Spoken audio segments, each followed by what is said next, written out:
learning that I could specifically determine for myself what the boundaries were for me, what I wanted to do, give my money, give my time, give of my service to who I wanted to give it to when I did, that I get to make that decision. And just because you get 100 requests a week doesn't mean you have to try to fulfill all of that.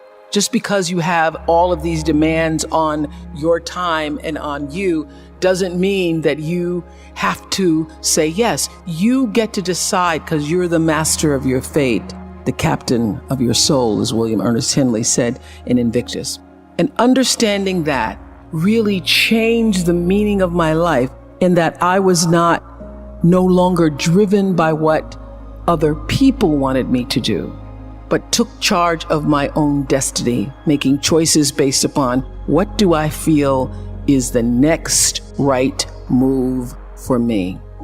So being able to go continuously to that space that I call the power station of God, universal energy, the divine flow, being able to tap into the space where you and all of life and me and all of you in this room, all beings, all things are connected.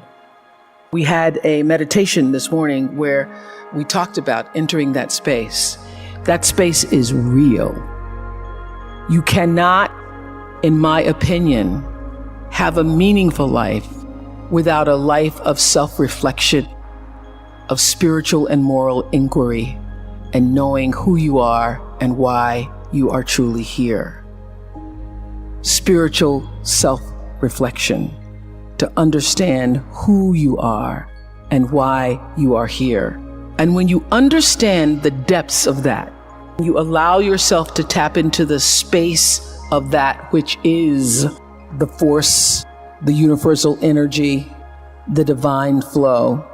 And you do that with a sense of authenticity that only you can, that only your energy can bring. You become untouchable in whatever it is you choose to do. So one of the reasons I believe that I've been able to be so successful is because during the years where we had, fierce competition from other shows and other people, I would always say to my producers, you can't run their race. You can only run yours. And you really can only run what you're doing. You can't even worry about your own fellow producers. You can only run your own race. That lesson that Glinda the Good Witch gives to the Wicked Witch of the West when she says, go away, you have no power here. That's a powerful lesson, because I have seen over the years in so many interviews and even in my real life experiences, people losing their power because you're giving your power to other people. You lose your power when you try to take control of somebody else's energy, because you have no power in any energy field other than that which is your own. And your real job in life is to figure out, how do you master your field?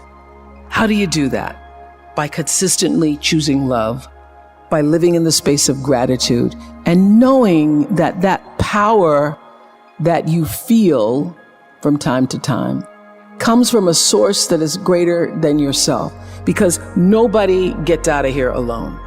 Nobody is making it alone.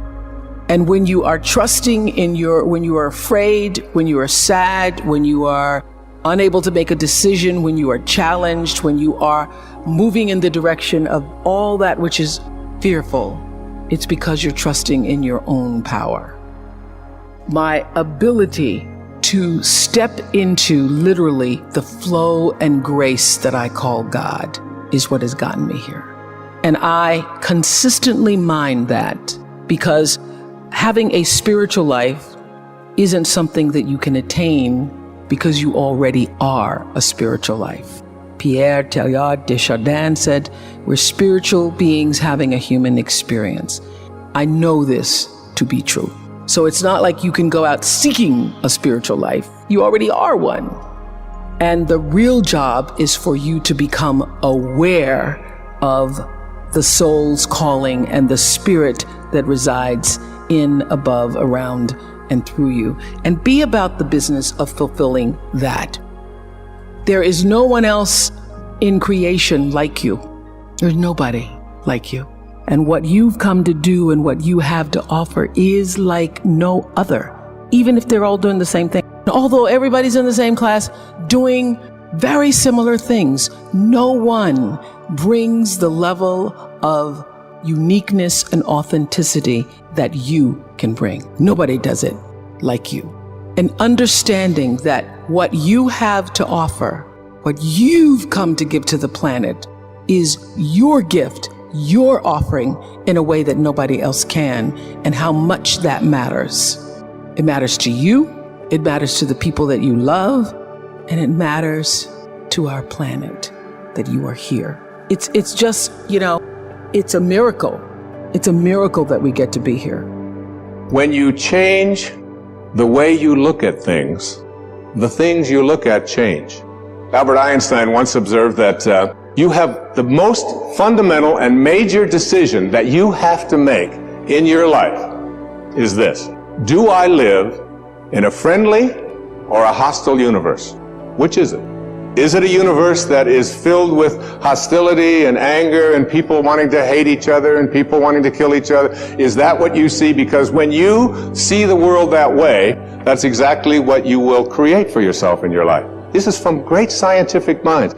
And the interesting thing is that this is not just a clever play on words, that when you change the way you look at things, the things you look at change. It's actually a very scientific thing, and I'm going to show you that in just a moment. I'd like you to imagine the following scene. You're in your house. You've got your car keys in your hand. The lights go out. Power failure. You can't see a thing. You stumble around in your living room and you drop your keys. And you look around for a moment and you realize that you're never going to find em the dark. mong khỏa lấp những u tối, khoảnh khắc về đêm nghe lại bài ca ngày xưa cũ. Ta hát về nhau nhớ những giấc mơ ta từng ước, to tát về sau, và đó là khi mà anh rèn luyện là không làm chủ chính mình. Thấy không gian trở nên tồi tệ, mọi thứ bao phủ chính mình.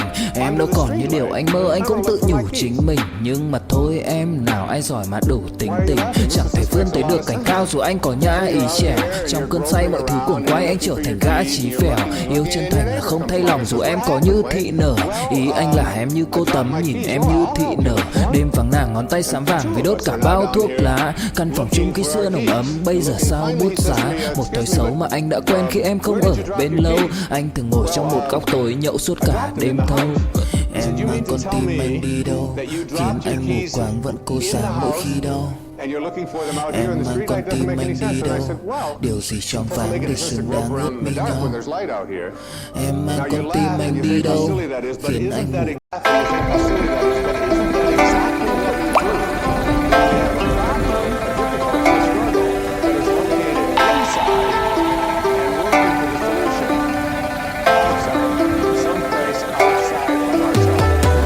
Cả buồn mà cất lời không lên, người đi mất mà nhất thời không quên.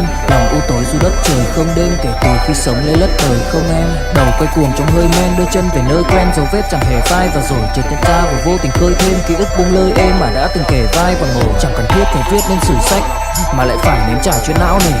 Chẳng thể biết thời tiết đẹp như tranh, thực ra là đằng xa có một cơn bão về. Chẳng cần mơ hay chờ đến vạn kiếp để ta được cạn tiếp cho hết tiền giao bôi. Rồi chẳng thể nỡ để vỡ mười nhân duyên, nên ta chỉ khấn nguyện chọn đời này chung lối thôi. Những kẻ si mê tới điên thường mơ tưởng cái thiên đường in ương được tô điểm, nhưng hận tạo hóa tuyệt nhiên có ai đành bên em thành anh đài. Tình ta như hồ điệp vẫn mãi giữ riêng đây về giây phút khắc sâu. Chẳng nghĩ yêu em mà từng chút mắc câu, sầu hun hút khuất sau phải đến bút chắc đau. Hạnh phúc đâu cần chỉ cho phút bắt đầu. Nhớ đến cái lúc còn gió sương vơi đầy, nhớ hình bóng người nào đó vương nơi này.